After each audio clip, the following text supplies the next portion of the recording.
In this video, I will share 5 main reasons why roofing contractors fail, and if you ever fail in business, it's probably going to be because of these 5 reasons. This is a very hard video for me to make. I have to be honest with you guys. I'm not going to sugarcoat anything. Roofing business is tough, one of the hardest businesses out there. So if you're about to start a roofing business, please watch this to the end. You will learn something, and I know there are a lot of guys out there who needs to hear this message. Here's how I know. 80% of roofing contractors will fail within the first 2 years. 95% of roofing businesses will be out of business within 5 years. That's despite the fact that we live in abundance of information time. You have colleges, university, online education, classes comes to your town on a regular basis, but you're getting distracted, you're getting confused, depressed, and before you know it, you throw the white towel. So why will you fail? Because if numbers don't lie, 80% of people who are watching this video, if you're the business owner, probably will be out of business within 2 years. So I have to say it how it is. Unfortunately, I cannot teach this in person. If you're my student, I can't tell you this, hey, you're gonna fail because of this. But I already have a lot of friends who are out of business, and I'm gonna share what happened to them and what might happen to you. Reason number 1 why you're gonna fail in this business is very simple. You're not gonna sell high volume, keeping customers happy. Now, there are a lot of people in this business, gurus, experts. They teach you in their academies, universities, on the stages that this business is very simple. It's sell, build, collect. I don't know who came up with it. I've heard it from so many people. It makes me sick today. Here's why. Those people who teach that roofing business is sell, build, collect, they claim high numbers of sales. They sold hundreds of millions of dollars, now they're teaching you. Well, if you look at their records, their companies went out of business, and now they're teaching you how to do the business. Selling, it's actually not the hardest part. Selling and maintain customers happy is the hardest part. You can go and sell 100 roofs probably first month in business. After first hailstorm, if you chase storms right now, you can go to New Orleans or like Florida, chase a couple storms, Storm Laura. Like, you can go and sell jobs, sign contracts. That's not a big problem. The big problem is selling and maintaining at least 4.5 star reviews on Google, BBB, all online platforms, because you know better than I do. If you have 1 star or 2 star rating online, now nobody wants to sell for you. Nobody wants to work for you. Homeowners don't want to hire you. You can only get away with it for so long, usually 1 or 2 years. That's the reason why 80% of companies go out of business. They get in, they sell, and then complaints start coming in. Warranty calls start coming in. Disputes with homeowners, disputes with the sales guys, disputes with the crews. Now you created a mess. Now you're not paying your bills on time, and a whole bunch of other stuff. One of the main reasons this year conference, Roofing Process Conference, has a main theme is customer service matters, because we want to bring it back to our industry. You will not be successful if you don't put customers first. I'm not saying that customer is always right. You have to maintain at least 95% customer satisfaction rating out there. But when you maintain 1 or 2 star company, you will be out of business. Your brand, your business is not what you think your business is. It's what Google think about your business. So you will be out of business despite the fact that you can sell a lot if you don't maintain high volume of jobs with a high volume of positive reviews and happy customers. The reason you're gonna fail, number 2, is your ego. Let me tell you this. Your ego is gonna be on the way, and it's gonna stop you from delegating to other people. You're gonna fail. If you are the only one you think you're the only one who can install shingles. You probably have been at McDonald's before. I want you to ask yourself this question. McDonald's is a restaurant, fast food but restaurant. Who cooks food at McDonald's? High school students, people with no degrees, not the smartest people who give up on their lives. Yet, every single day, they take orders at the front and they cook meals at the back. And people love that because someone built a process for ordinary people to deliver extraordinary results. That's what your business should be. Yet, I see so many roofers who think they're the only one who can do quality work. If that's you, don't even get in the business because you're gonna fail. If that's you, if you think you're the only one who can do quality, you should not be in business. They sell millions of burgers. You can install hundreds of roofs, but only if you will learn how to delegate. If you will humble yourself and say, you know what, I'm not the only one who can do this work. I can train people, I can show them, and yes, maybe their quality not going to be as high as mine. We're going to keep working on it. If you're a perfectionist, you will fail because there's nothing perfect in this world. People will make mistakes. You have to learn how to delegate. You have to constantly keep working on your ego, recognizing other people on your team that you're not the only one who can do the work. Other people can do that too. And if you can't, you will be out of business. Number 3, you're not gonna make it if you like to dwell on things. Ask what kind of personality you have. Go to your mirror right now and look at that guy. Ask yourself, when something happens to you in life, do you like to ramble and keep talking about it over and over again, or you move on quickly? Because in business, there's gonna be so many mistakes, so many things will happen to you, just a matter of time. So if you're not prepared for it, if you don't have a personality of moving on, you will be out of business. Here's how it works. You start a business, you're thinking you're gonna be making money, everything is good, you're happy, you sold a couple jobs, you start making profit, and boom, someone takes your truck and blows the engine up, right? Or you know, your crew that you sent yesterday to the right address arrived the wrong address and re-roofed wrong house. Or you come to work and all of a sudden you realize that everything was cleaned out. Somebody came in and, you know, wiped everything. Or your accountant stole money from you. Or your sales rep stole your leads from you. Now you start questioning people.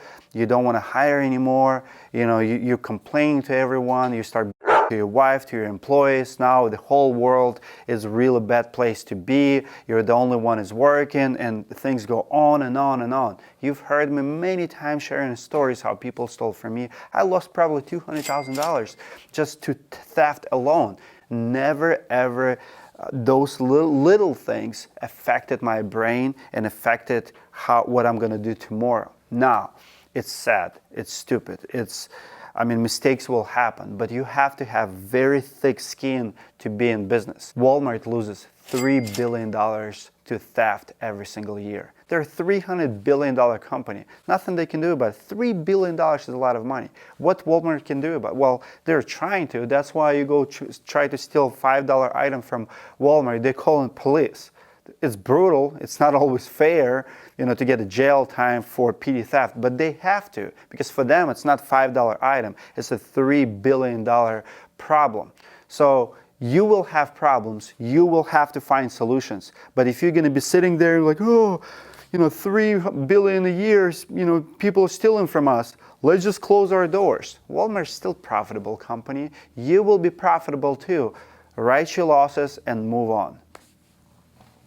I want to take a quick second and give a huge shout out to our sponsor, Atlas Shingles Products. Guys, you need good products in this business. You need good partner not to fail. Atlas is doing an amazing job working with the contractors. Look at their cups. They're absolutely amazing. I love Atlas because with Atlas Shingles, I feel like you're working, it's a family. There are a lot of brands in this business. There are a lot of shingle manufacturers, but Atlas, in my book, one of the top, because they're so personal. I know Stan Bastick, I know marketing team, I know a lot of their reps. They're top-notch people. Atlas not only have good shingles, but they have amazing support.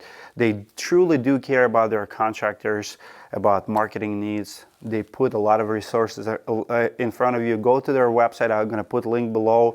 You know, they have one of the best apps, visualizers, for in-home consultations, and just overall amazing company, amazing resources, true partner in business. Check them out. Because of their help, we are able to make more videos for you, and I hope this video is helping you because we're here for you. Check out Atlas. Let's go to reason number 4 why you will fail in business. Number 4, you will be out of business if you're a jerk. Listen, working on personality and your leadership skills in general, probably the hardest thing you will have to do in business. That's my personal probably problem number 1. Here's why. You work hard on the field, maybe you've been in the crews for years, so no doubt that you're a hardworking guy. Working on a business requires different skill set. Now you have to be a likable guy for your employees, for your customers. People have to follow you.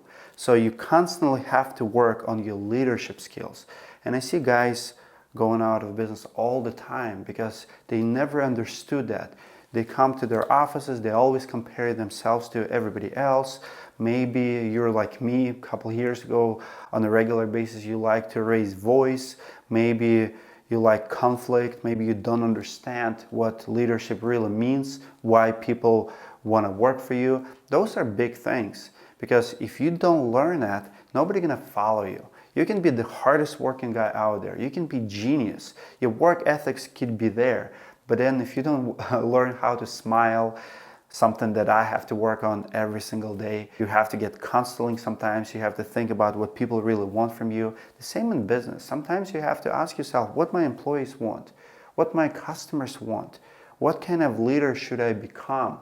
And if you don't even ask yourself those questions, if you're always right, if your personality is just your way or highway, I have news for you. You will be out of business, or you're going to be self-employed, one-man operation for the rest of your life. I see it happens all the time. It's hard for me to have conversations with people about it, but if you're a jerk, nobody wants to work for a jerk. So a lot of you guys will be out of business just because you're bad leaders. Nothing to do with the business, nothing to do with the ability to sell or install a job, nothing to do with the ability to make profits, everything to do with your skills in business, skills dealing with other human being. Are you investing in your personal leadership? Comment below if you need help in this area. I will also put a lot of books in description that might help you. I can tell you about myself. That's my struggle for a lifetime. I'm Russian. Like back in the day when I grew up, it was okay. It was almost norm where a boss would yell at employee. That's how I grew up. Raising voice was normal. If you're an employee in Russia 20, 30 years ago and back in USSR, when your boss yells at you, you feel like, okay. When your father and mother yells at you or spanks you, you feel, okay, you deserve it. Well, today I know it's not okay. Today I know there is a better way, but I had to learn it. My parents did not teach me. I didn't go to managing school. You have to learn on your leadership and your managing skills all the time, or you will be out. And the reason number 5 why you will fail in business, if you have spender personality. This one is big. I probably have seen more people going out of business because of the spending habits than any other reason. Let me explain how it works. I don't care what you did before. You could be in sales, you could be, in installation, maybe you're coming from different business. In this business, you will be dealing with a lot of money. A lot of money will be coming in, a lot of money will be going out. You will have time when you're going to be having large amounts of money sitting on your account. And I see guys doing it all the time. They just go on a spending spree. You will be depressed at times. You will have shopping therapy. Oh, I work so hard. I deserve better truck. I deserve, better toys. I deserve the boat. You don't deserve anything. If you don't have money already made, clear, pay taxes, pay your people, pay supplier, you don't deserve anything until you truly made it. So what investment really means? It's not buying yourself a new truck. It's not even buying yourself fancier stuff. When I used to install siding 10, 15 years ago, I remember this like today. I worked with a guy and he purchased this $2,000 or $3,000, like really expensive chair. He's like, Dmitry, I work so hard. We work together every day. But this guy wanted to buy a relaxation chair so he can massage his feet. He's like, at the end of the job, I want to be sitting there. That's not investment. What's investment? Well, it's investing in your people, it's buying an office, it's buying computers, it's buying safety gear, it's buying stuff not for yourself but for the business. Here's what roofing companies do who really made it. They invest in their employees. Here's what non-successful companies do. They don't want to take any risk. They want to hire you, they're not going to give you a job, they're not going to give you a vehicle, they're going to tell you something like this. Well, this industry is amazing. Just go and make it. Knock at doors, bring us folders, and you will be successful. You're your own boss, and you can make as much money as you want to make. Well, why do they need you? Why those people need you? If you're not investing in branding, in marketing, why would they work for you? What leverage do you have? So investing in business means sometimes offering salary. If you've been in business for years and you don't have anyone on the payroll, ask yourself, do you really invest in business? I have guys who've been subs for years and they make $120,000, $140,000 a year. They spend it all on themselves. They have nothing to show for. So what I'm telling you is this: if you're not saving for rainy days, you will be out of business. Happens all the time. Summertime comes, you make money, you spend it all. Winter time comes, you starve, you close doors. Because when bills will come, and they will come, your work comp audit, fines, some warranty calls, I mean little things like that. And now you're like, oh, what happened? How am I gonna come up with $80,000? Well, if you would save it in the first place, didn't spend it all, maybe you would have it now. So make sure you save for the rain day, and if you don't, you will be taken out. Those are my 5 reasons why roofing contractors go out of business, why you will fail too probably. Comment below what you think. I know that someone needed to hear this message. If you're going through hard times, talk to someone. If you recognize the problem today, if you identify the area, maybe you're already a business owner and you feel like quitting, filing bankruptcy, or just closing doors and getting full-time job. Before you do it, let's talk. You can message me direct, check out the roofing school. I don't care if you cannot afford it. Not here for the money, guys. I will teach you for free. I will help you for free. Come to one of our events. If you're broke, if you're already there, if you're already ready to quit, I want to invite you to one of our events. We go all around the country. We try to help contractors not to fail. We don't sugarcoat. We don't sell you something you don't need. I want to hear from you. If you're struggling, if this video somehow affected you and you're like, man, I needed to hear it, comment something, like this video, so next time before I turn on the camera, I get encouraged that this content needed. Because when you guys are silent, I don't know if I'm doing it for myself or for you. I know there's 1 or 2 of you who needed to hear that, but if this video helped you, give it a like, subscribe to the channel. I'll see you guys in the next video. Good luck.